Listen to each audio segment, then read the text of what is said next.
신념과 현실을 구분짓지 못하는 국민의 무지함이 가장 큰 문제점입니다.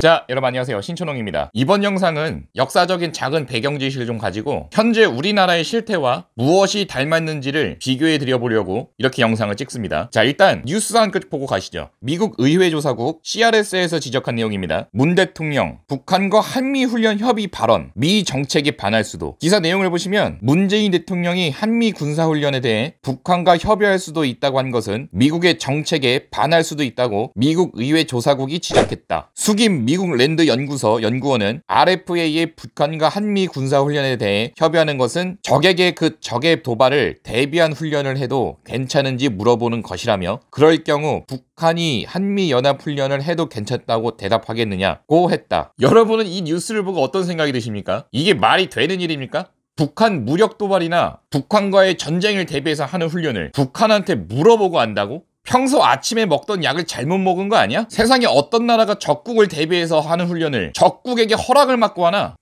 아, 간첩이면 당연히 해야 하는 처세긴 하네. 이럴 거면 조두순하고 성범죄 근절 대책에 대해서 협의를 해보지 왜? 왜? 안보 구멍이 뻥뻥 뚫려서 밑보였다가 뭔 해코지라도 당할까봐 겁이라도 나나? 여러분, 방금 제가 한 말 우스갯소리로 비꼬려고 하는 말 아닙니다. 다른 기사 하나 볼게요. 이인영 한미연합훈련 북한 반발 우려 지혜로운 방식 필요. 이인영 통일부 장관은 4일 곧 있을 한미연합훈련과 관련해 긴장을 고조시키고 남북 갈등을 점화하는 방식보다는 좀 더 유연하고 지혜롭게 대처하는 방식을 찾아야 하지 않을까 생각한다고 조심스러운 입장을 보였다. 이인영 장관은 이날 국회 대정부 질문에서 오는 3월로 예정된 한미연합훈련이 실시되면 북한이 어떻게 대응할 것으로 예측하는지를 묻는 더불어민주당 이용성 의원의 질의에 군사 문제를 근본 문제를 부각시켰기 때문에 한미연합 군사훈련이 진행된다면 반발과 긴장 유발 가능성이 있다고 보는 것이 상식적인 판단일 것 같다며 이같이 밝혔다. 어떤가요? 제발 맞죠? 우스갯소리로 비꼰 거 아니라니까요? 자, 지금부터 앞서 말씀드렸듯 중국의 역사인 송나라에 대한 작은 역사적 배경 지식을 말씀드려 보겠습니다. 과거 송나라는 왜 망했는가? 왜 산업혁명 직전에 압도적인 경제력과 넘을 수 없는 군사력을 가지고도 산업혁명에 진입하지 못하고 망해버렸는가에 대해서 간단하게 배경 지식 차원에서 말씀을 좀 드려볼게요.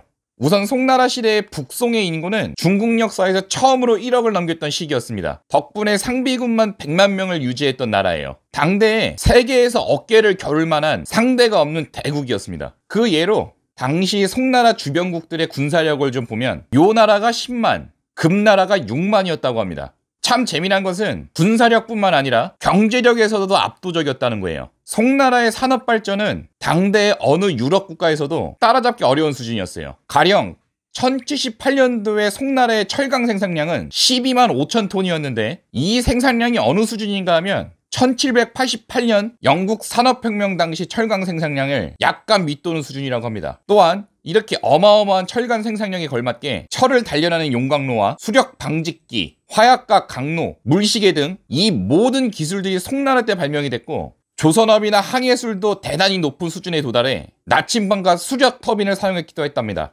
그리고 농경에도 엄청난 생산력을 보여줬는데 앞서 말씀드린 기술들의 개발로 계단식 농경법을 통한 쌀의 집약적 재배가 가능해졌고 잉여 생산량이 엄청 늘어나서 상업도 엄청나게 발달했던 나라입니다. 당시 송나라의 1인당 GDP가 1000달러에 돌파했었다는데 영국이 1인당 GDP가 1000달러가 넘어간 시기가 이때부터 400년이 지난 1400년 되니까 송이라는 나라가 당대에 얼마나 강대국이었는지는 말이 필요가 없는 거죠. 자, 그런데 이렇게 영국보다 500년가량이나 앞서 나가던 송나라가 왜 망했느냐?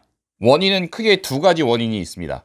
하나는 도학적 관료들에 의해서 정치, 사회, 경제 문제를 도덕적인 방법으로 해결을 하려고 했고 그래서 도덕으로 법률을 대신하려는 경향을 만들었다는 것과 그리고 또 다른 하나는 그로 인해서 주변국들이 꼬장이 심해져서 국민들의 사유재산 보호가 확실하지 않았다는 겁니다. 사유재산 보호 같은 민법을 발달시키기보단 천리와 인욕, 선과 악 등으로 모든 것을 구별했기 때문에 실제 현실 문제는 제대로 해결하지 못했던 거죠. 자, 이렇게 제가 송나라에 대한 이야기를 한 이유가 뭐냐면 듣고 계신 여러분들도 어렴풋이 짐작을 했을 거라고 생각이 든다만 현재 우리나라랑 너무도 닮았다는 겁니다.